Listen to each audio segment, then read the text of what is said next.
2 Kings chapter 5. Now Naaman was commander of the army of the King of Aram. He was a great man in the sight of his master, and highly regarded, because through him the Lord had given victory to Aram. He was a valiant soldier, but he had leprosy. Now bands of raiders from Aram had gone out and had taken captive a young girl from Israel, and she served Naaman's wife. She said to her mistress, "If only my master would see the prophet who is in Samaria, he would cure him of his leprosy." Naaman went to his master and told him what the girl from Israel had said. "By all means go," the king of Aram replied. "I will send a letter to the king of Israel." So Naaman left, taking with him 10 talents of silver, 6,000 shekels of gold, and 10 sets of clothing.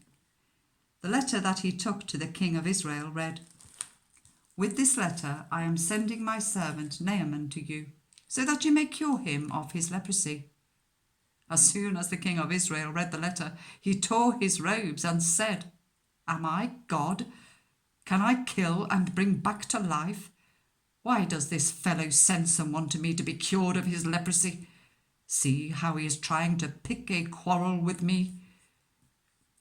When Elisha, the man of God, heard that the king of Israel had torn his robes, he sent him this message, "Why have you torn your robes?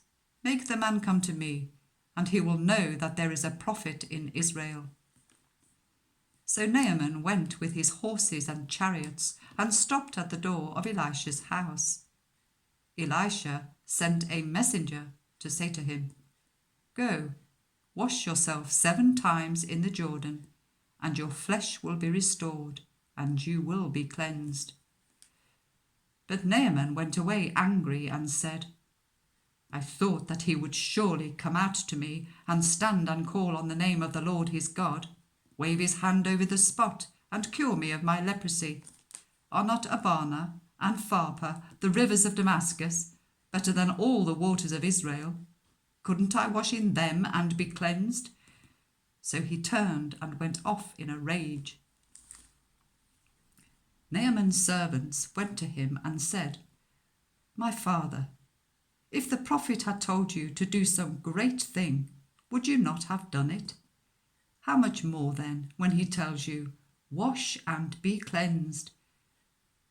So he went down and dipped himself in the Jordan 7 times, as the man of God had told him, and his flesh was restored and became clean, like that of a young boy. Then Naaman and all his attendants went back to the man of God.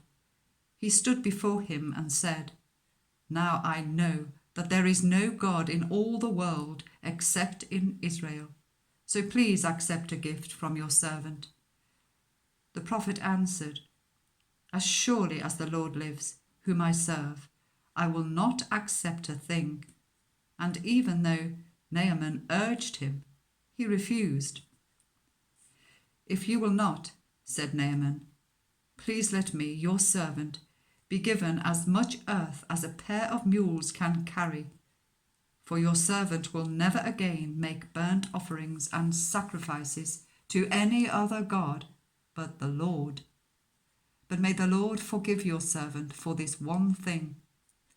When my master enters the temple of Rimmon to bow down, and he is leaning on my arm, and I have to bow there also, when I bow down in the temple of Rimmon, may the Lord forgive your servant for this." "Go in peace," Elisha said. After Naaman had travelled some distance, Gehazi, the servant of Elisha, the man of God, said to himself, "My master was too easy on Naaman, this Aramean, by not accepting from him what he brought. As surely as the Lord lives, I will run after him and get something from him." So Gehazi hurried after Naaman. When Naaman saw him running towards him, he got down from the chariot to meet him. "Is everything all right?" he asked. "Everything is all right," Gehazi answered. "My master sent me to say, 2 young men from the company of the prophets have just come to me from the hill country of Ephraim. Please give them a talent of silver and 2 sets of clothing." "By all means, take 2 talents," said Naaman. He urged Gehazi to accept them, and then tied up the 2 talents of silver in 2 bags with 2 sets of clothing. He gave them to 2 of his servants, and they carried them ahead of Gehazi. When Gehazi came to the hill, he took the things from the servants and put them away in the house. He sent the men away, and they left. When he went in and stood before his master, Elisha asked him, "Where have you been, Gehazi?" "Your servant didn't go anywhere," Gehazi answered. But Elisha said to him, "Was not my spirit with you when the man got down from his chariot to meet you? Is this the time to take money or to accept clothes, or olive groves and vineyards, or flocks and herds, or male and female slaves? Naaman's leprosy will cling to you and to your descendants forever."